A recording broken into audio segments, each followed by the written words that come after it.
I have always been an admirer of Kirk Douglas, and I admire him even more after I read his autobiography. He's had an extraordinary career in motion pictures, around 80 films, starting in 1949 with Champion, through Paths of Glory, Lust for Life, Spartacus, Lonely Are the Brave, and on and on. He's been nominated for Academy Award 3 times. A fascinating autobiography called The Ragman's Son. Would you welcome, please, Mr. Kirk Douglas.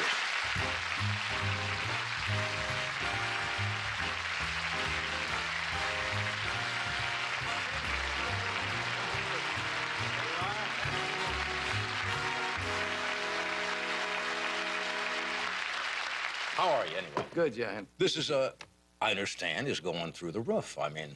Yeah, as a matter of fact, today they called me from New York to tell me that on the New York Times bestseller list, it went from 9 to 6 to 4. And that kind of scared me.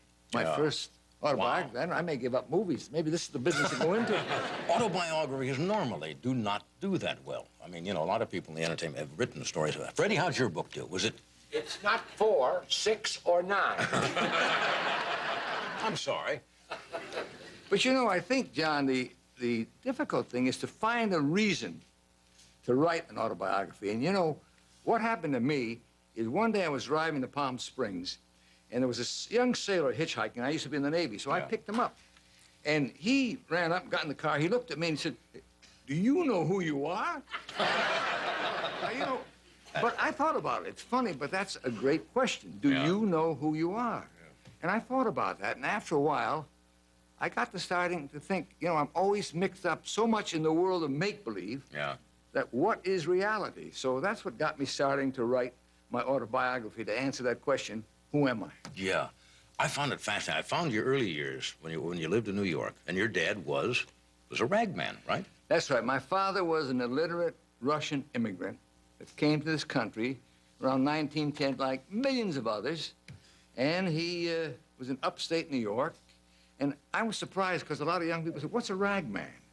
I said, "Well, my father had a horse and wagon, and he went around and he collected rags and metals and, you know, pieces of metal, iron and stuff, and we sold it, and that's how he made his living." I've often heard that kids who grew up poor didn't realize at the time that they were poor because they didn't have a great deal to compare it with. Were you conscious that you were really poor? Well, I think you have a point. Although, yes, where we were poor, I was very poor. As a matter of fact, my wife, Ann, had some wonderful thing to say. She said, "You know, the trouble with Kirk is he's a snob in reverse. One of these days, he's going to be shattered because he's going to meet somebody who was poorer than he was, and that's going to shatter him." No, I was really poor, but I do think I have told my sons that they haven't had my advantages, because I had the advantage of being born in abject poverty. That means I had nowhere to go but up. Yeah. If my old man was a rich movie actor, I don't know what I would have turned out to be, probably a polo player or something. Yeah, that is hard to imagine, isn't it? In a way, I know what you're saying. And the fact that they have the motivation to do something, I had to. I know your wife, Ann. She must be rather understanding, because you detail in here a few escapades you have had over the years with some very nice ladies in Hollywood. Well, listen, John, you know, you and I have a lot in common. No, wait a minute. No, wait a minute. Now, we both had a lot of girlfriends. The only difference is I didn't marry everyone.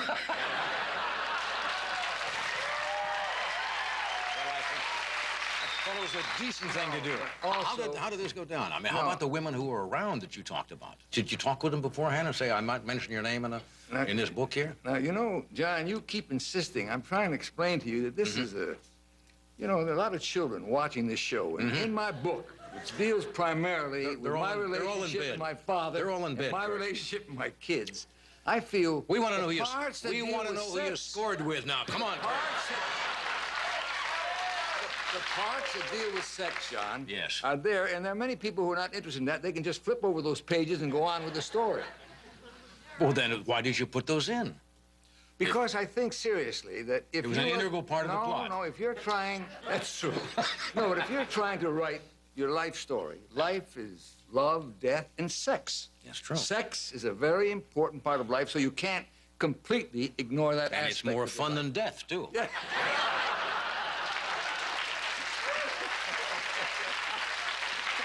Is there? is there any, and I don't want to say escapade or affair, but is there any one of those little get-togethers that you didn't put in the book for various reasons? That you thought maybe, you know what I'm talking about? Then we'll get to being poor. What he's talking about? I don't know what he's Then we'll get to your struggle and how tough it was, but let's set that aside. No, look. Don't care about your struggle. I remember the lines of a song that Willie Nelson wrote that I always liked. To all the girls I've loved before, that wandered in and out my door, I dedicate this song. Yes. I'm glad they came along. To all the girls I've loved before. And I think that anyone that you've had any kind of relationship with in your life is important. I mean, why can't I say something like that to you without you breaking into a smile? I'm not doing a thing. I'm just sitting here. You're sitting here with a big grin on your face. I'm trying to make a profound statement. Sure. My wife is watching this show. Of course she is. Who'd you leave out of the book?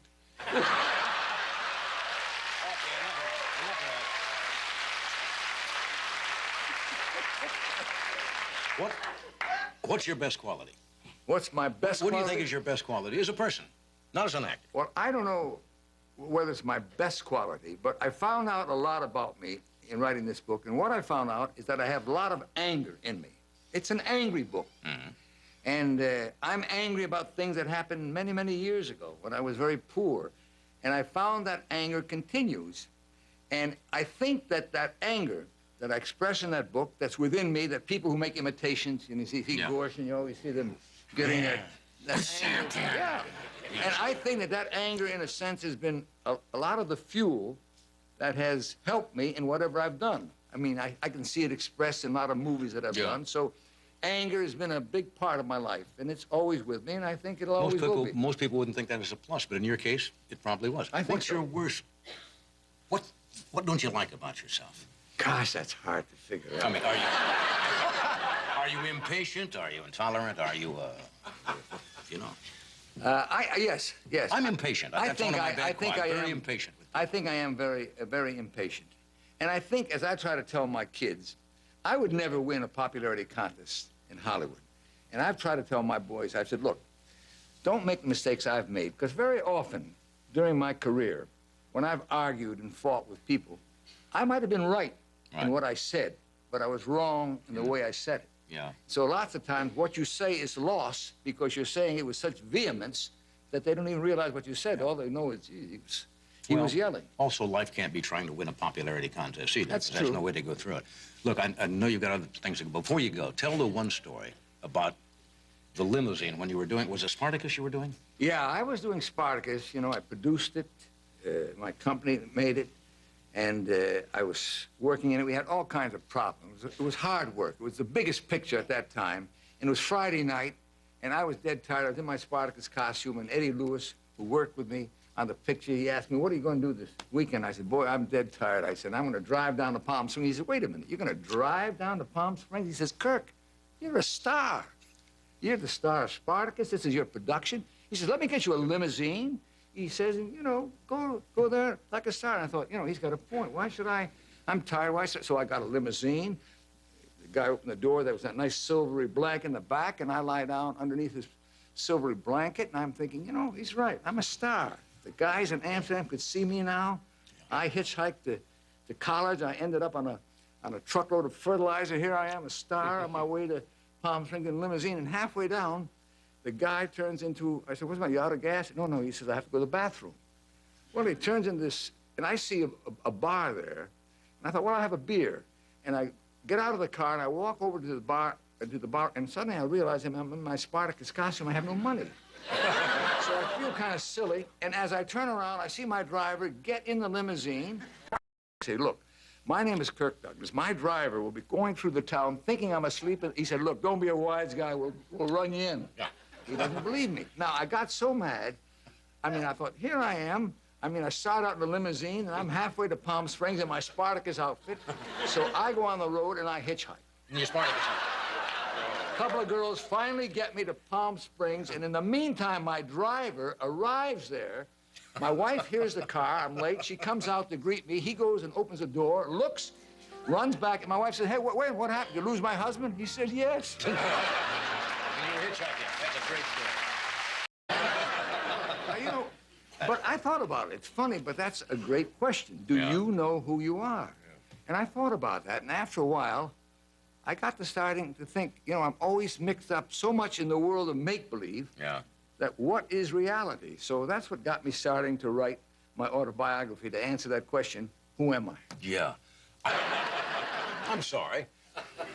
But you know, I think, John, the difficult thing is to find a reason to write an autobiography. And you know, what happened to me is one day I was driving to Palm Springs, and there was this young sailor hitchhiking. I used to be in the Navy, so I picked him up. And he ran up, got in the car, he looked at me and said, do you know who you are? Today they called me from New York to tell me that on the New York Times bestseller list, it went from 9 to 6 to 4. And that kind of scared me. My first autobiography. Wow. I don't know, I may give up movies. Maybe this is the business to go into. Autobiographies normally do not do that well. I mean, you know, a lot of people in the entertainment have written stories of that. Freddie, how'd your book do? Was it? It's not 4, 6, or 9.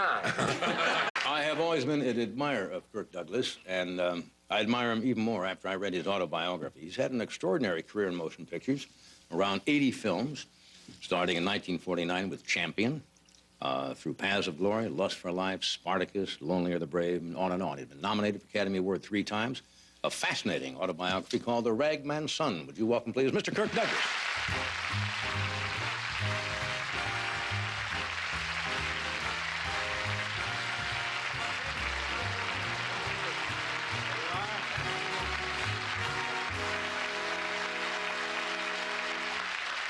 How are you, anyway? Good, John. This is I understand, is going through the roof. I mean...